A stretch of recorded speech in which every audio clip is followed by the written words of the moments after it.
Pisang Molen TV. Jet tempur Su-27 flanker Rusia telah menjadi berita utama global setelah menjatuhkan drone mata-mata canggih MQ-9 Reaper Amerika Serikat di atas Laut Hitam.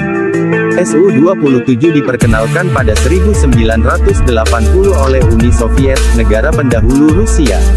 Pembuatannya didasarkan pada cetak biru jet tempur F-15 yang entah bagaimana diperoleh agen intelijen Uni Soviet kala itu. Su-27, secara sebagian, didasarkan pada teknologi Amerika yang mengarah pada pengembangan jet tempur F-15 Angkatan Udara Amerika Serikat (USAF), yang memungkinkan flanker merebut rekor dunia yang dibuat oleh Strike Eagle, versi lebih ringan dari F-15. Seperti kebanyakan pesawat tempur asal Soviet, Su-27 dimaksudkan untuk mengimbangi atau mengungguli jet tempur Amerika. Pada tahun 1969, Uni Soviet menemukan bahwa USAF sedang mengerjakan program FX, yang akhirnya menghasilkan F-15. Kepemimpinan Soviet menyadari perlunya bertindak cepat untuk melawan ancaman baru dari pesawat tempur Amerika dan menjalankan program untuk mengembangkan pesawat tempur dengan kelincahan yang baik dan sistem yang canggih. Desain aerodinamis untuk pesawat baru ini terutama dilakukan oleh Central Aerohydrodynamic Institute, Centralny Aerohydrodynamicheski Institute atau SAGI, bekerja sama dengan Biro Desain Sukhoi. Upaya itu semakin didukung oleh rahasia teknologi Amerika yang diperoleh intelijen Soviet. Pada awal 1980, agen intelijen Soviet entah bagaimana mendapatkan cetak biru F-15 Eagle, yang dirancang oleh McDonnell Douglas, dan menyerahkannya ke Biro Desain Sukhoi. Insinyur Soviet menggunakannya untuk membuat prototipe pertama pesawat tempur baru. Namun, menurut Litovkin, data intelijen yang diperoleh itu tidak lengkap. Alhasil, model F-15 tidak memiliki kecepatan supersonik dan kinerja aerodinamis pesawat yang sebenarnya. Pada akhirnya, diputuskan untuk menggabungkan model tersebut dengan teknologi Soviet tahun 1970-an, dan pada tahun 1981 T-10S pertama mengudara, yang kemudian dikenal sebagai Su-27.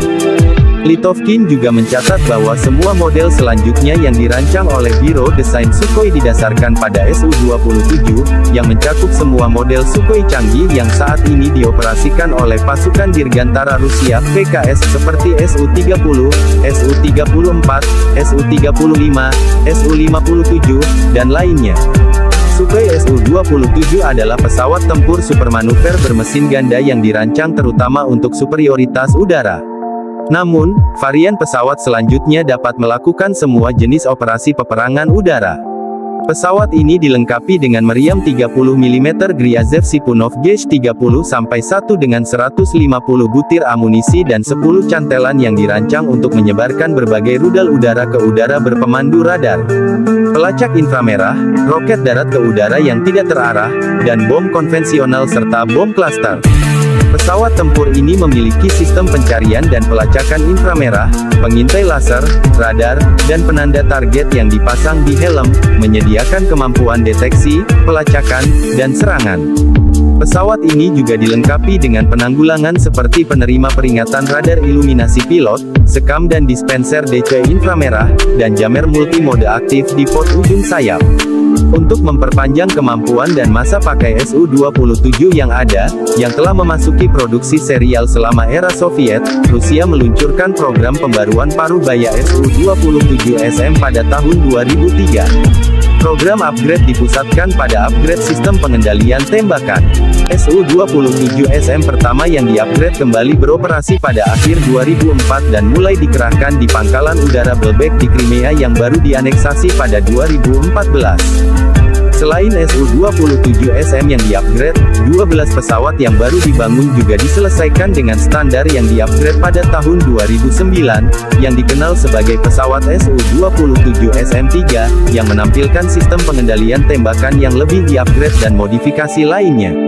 Secara eksternal, Su-27SM terlihat sangat mirip dengan Su-27 versi lama. Namun, video terbaru dari kokpit mengungkapkan bahwa banyak instrumen analog lama dan pengukur uap telah diganti dengan tampilan multifungsi. Sistem pengendalian tembakan baru dikatakan berasal dari yang digunakan pada jet tempur canggih Su-30 Mk2. Ini mencakup radar dan sistem penampakan elektro-optik yang sedikit di-upgrade, termasuk pencarian dan pelacakan inframerah, dan komputer misi yang lebih canggih.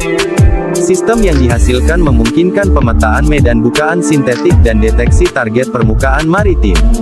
Selain itu, sistem pengendalian tembakan baru juga memperluas jangkauan persenjataan yang dapat dikerahkan flanker, yang sebelumnya terbatas pada rudal udara ke udara R-27 dan R-73 serta bom dan roket tak berpandu. Su-27SM dapat menggunakan rudal anti-kapal anti-radiasi KH-31AP, rudal berpemandu laser TVKH-29 LTTD, dan bom berpemandu laser. Su-27SM dapat membawa rudal udara ke udara R-77-1 yang dipandu radar aktif untuk pertahanan udara, memberikan kemampuan di luar jangkauan visual yang jauh lebih baik. Su-27 mencetak lebih dari 30 rekor dunia penerbangan, termasuk ketinggian dan daya angkut. Menariknya, flanker bahkan merebut beberapa rekor dunia dari F-15 Amerika Serikat. F-15 Eagle ditenagai oleh dua mesin turbo Van Pratt dan Whitney F100PW100, masing-masing menghasilkan sekitar 23,000 sampai 25,000 pon daya dorong, dengan afterburner, memberikan thrust to weight ratio (TWR) yang sangat tinggi sekitar 1,19.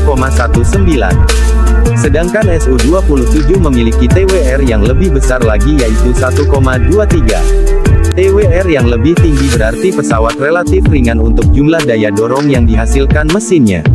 TWR superior F-15 berakselerasi dengan cepat, bahkan saat melakukan pendakian vertikal. Pada tahun 1986, Su-27 dilucuti dari semua persenjataan, radar, dan peralatan operasional, memecahkan 8 rekor waktu pendakian yang dibuat pada tahun 1975 oleh F-15 Streak Eagle yang dimodifikasi serupa.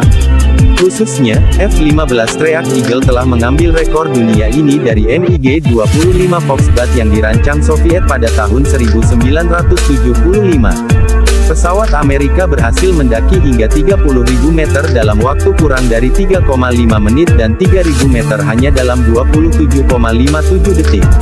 MiG-25 mendaki hingga 30.000 meter dalam 34,5 detik. F-15 juga menorehkan rekor 6.000 meter, 9.000 meter, 12.000 meter, dan 15.000 meter. Rekor 15.000 meter itu pecah dengan waktu 77,05 detik. Pada musim gugur 1986, Su-27 flanker Soviet memecahkan rekor-rekor waktu pendakian tersebut, mengembalikannya rekor itu ke Uni Soviet.